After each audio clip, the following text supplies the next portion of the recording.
Hello guys, today I'll be showing you the final fight as well as the strategy for Hyrkul. Halfway through the fight, I'll be giving a summary of the Ivory questline. So from that point on, if you don't want to watch, then you can leave. But we just started the fight and it is imperative that you have an incarnation, which is a Coward's staff. It's a level 50 staff and it transforms you into this wabbit.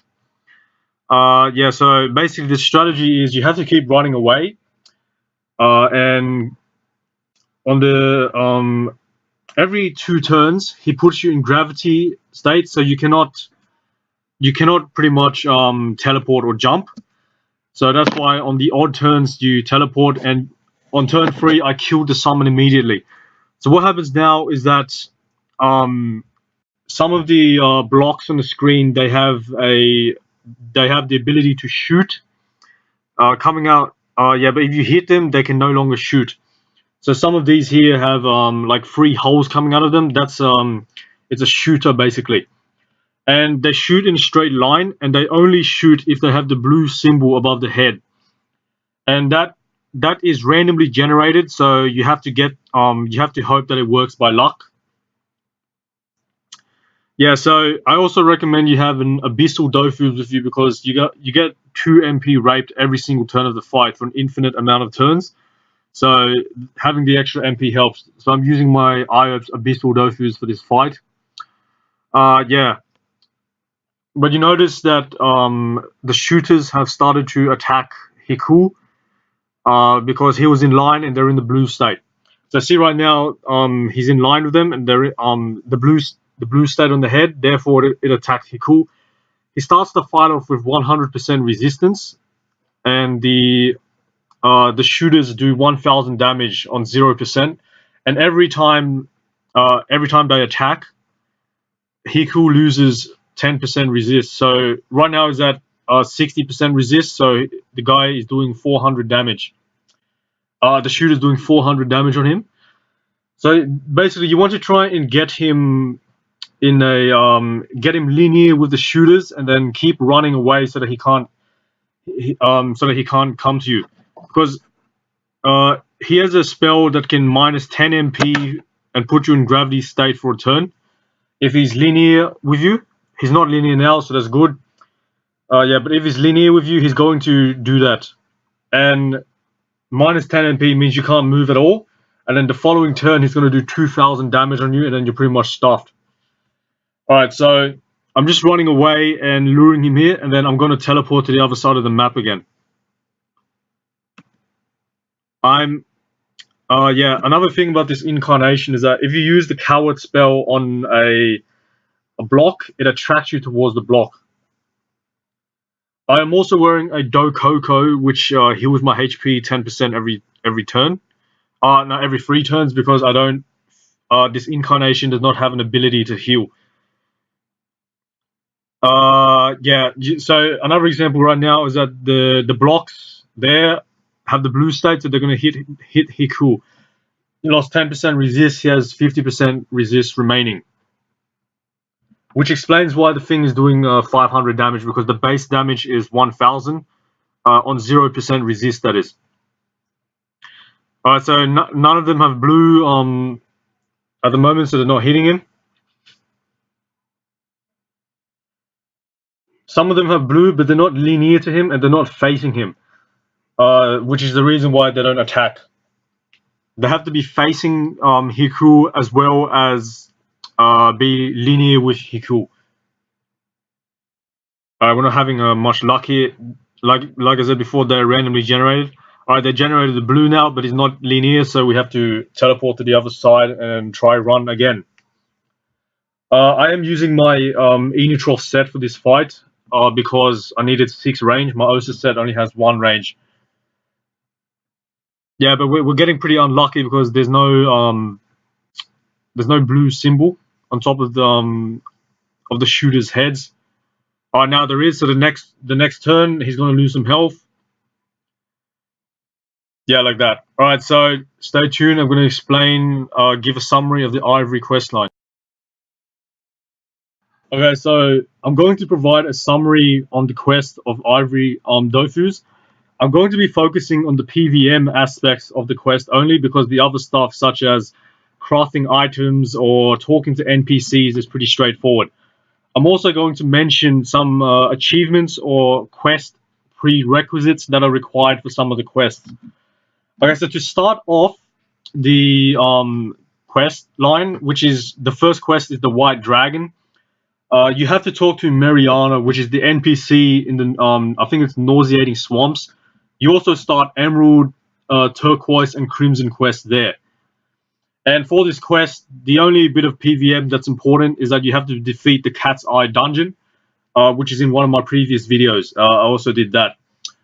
Now, after that, you talk to the NPC in a special room at the end of the dungeon, and he gives you the second quest, which is Passing Test.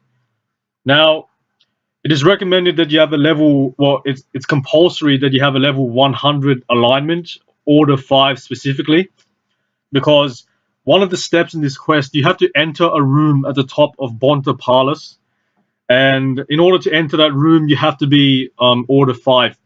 Now, it's pretty ridiculous in my opinion, because you pretty much, that's the only time that you need order 5 in the Ivory quest line. You just have to enter the room and then click on an item and then get out.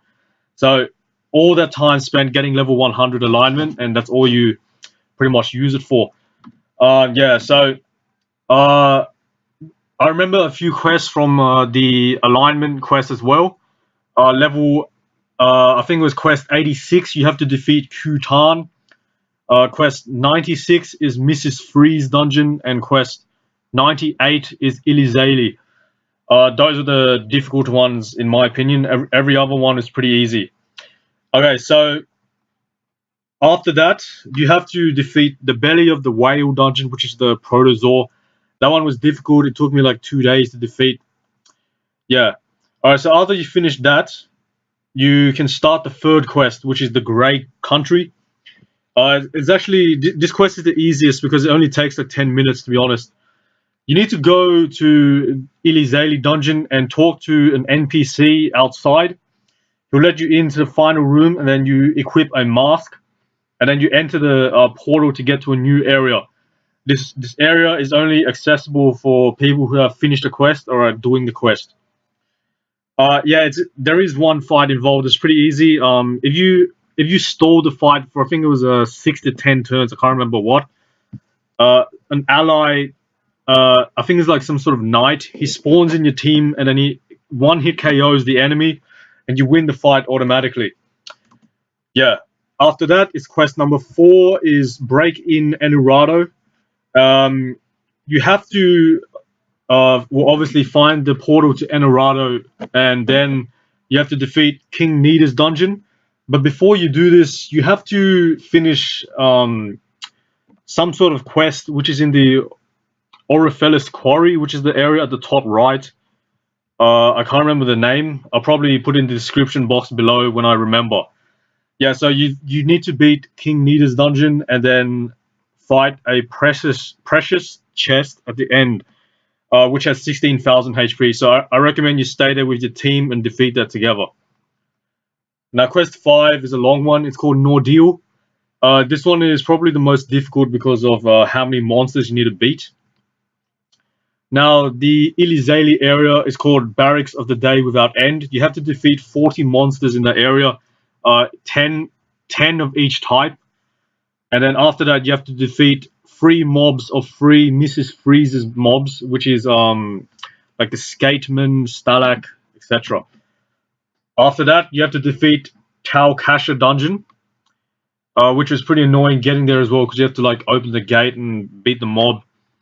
And then after that, you have to, in order to continue, you need to have the quest Curses complete in order to enter a cave at the Aspera Gorge. And this gorge, Aspera Gorge, is the area with the snow fuchses in Frigos 2.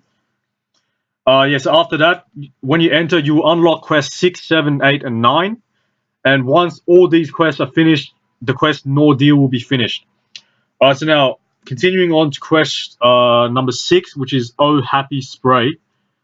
You need to have the achievement Hunter Hunt complete, which is it's an achievement for Pneumotopia.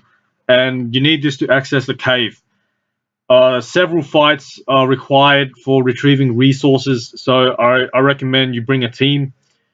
And then after that, you fight against a rainy crawn. It's a special monster at Nimotopia. It's confusing. I don't have time to explain, but it's confusing. Trying to beat this thing. Okay, quest 7 is a crystal clear voice. You need to defeat Nilez's dungeon, and then after that, Captain Mino's ship. You need to have the quest, his name is nobody, complete to do it. I didn't complete the quest yet, so I completed it, and part of it was having to kill Mino. So I don't know if you've already completed the quest, then do you have to beat Mino again or not? I'm not sure about that. But I'm glad I didn't have to do it twice because it was a pretty hard dungeon. Yeah, so quest number 8, Deathly Hollow. This one's pretty easy. You just have to beat 4-foot Manor, which is Anna Reese's dungeon. Quest number 9, which is the Black Warrior. This one was pretty annoying because you have to go to 3 areas: Shadowy Heights, Scarlet Tannery, Raiguru Plateau, and you have to drop 3 types of resources, but they all have a 2% drop rate. Now, I spent like quite a while trying to drop these. It didn't work, so I asked the team to come with me, and I got 508 idle score, and I dropped them in like a few fights. So I'm pretty sure that the idle scores increased the drop rate significantly. Alright, so after that, you have to do quest 10.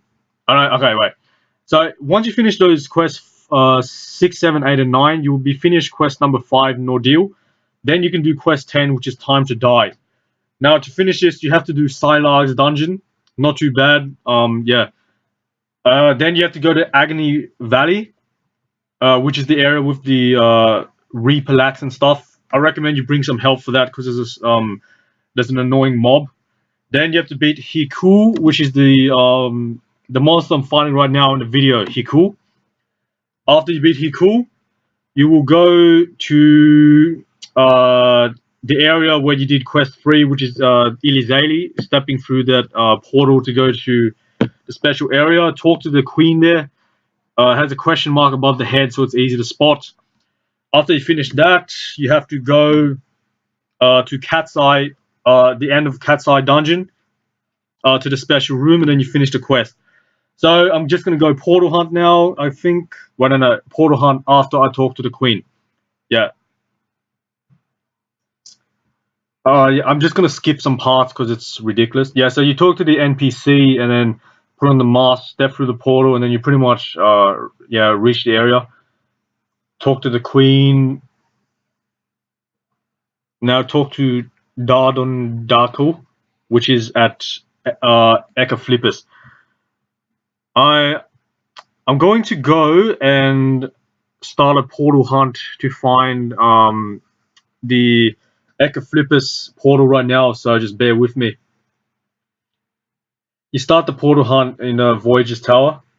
You click this one here is for Ecaflippus. Alright, so I'm just going to skip ahead, then once I found the portal, I'll get back. Alright, so we found the portal right here. This is on ×8 speed because there's pretty much no point in you guys watching me run. Yeah, but I'm pretty excited at the moment because I'm about to get the Ivory Dofus. Mountain ran out of energy, I'm just going to feed it. Yeah, okay, I'm back. Special room. Okay, we are here.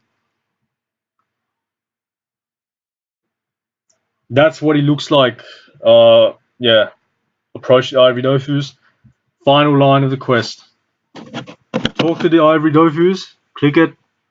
This is just like the Emerald Dofus, to be honest. Clicking it, then you got it. Yeah, here we go. Ladies and gentlemen, I just received the Ivory Dofus. My resistances already are pretty difficult to defeat, but now with the Ivory Dofus, I'll be pretty much immortal. Yeah, it is pretty nice. I see all the people congratulating me and stuff. Thank you for that. 40 fixed resist of each, and the very first attack I suffer after my turn, the damage is reduced in half. I'm going to replace the 60 intelligence trophy because it's the most useless one at the moment. Yeah, but to be honest, the hardest thing about the Ivory quest was finding a team to leech me through the dungeons. I had to pay like I think it was 8 million karmas for Elizaleh because it's a difficult dungeon. No one wanted to do it, but I kind of expected a bit more from the Ivory quest line because the final fight wasn't hard. I expected it to be like an 8v8 or something. Yeah, but I'm just gonna go test the damage now. See how much my Ive hits on me. All right, so I'm here. That is absolutely insane damage. The damage preview, man. Oh man, that is just insane.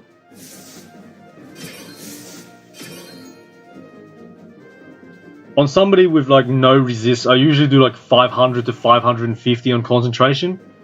Now on my Osa, I'm doing like 212.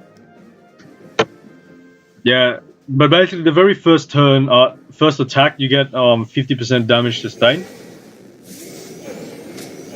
459 buff, buffed Wrath. Buff, I mean, I got power on, and I did that much damage with Wrath. Yeah.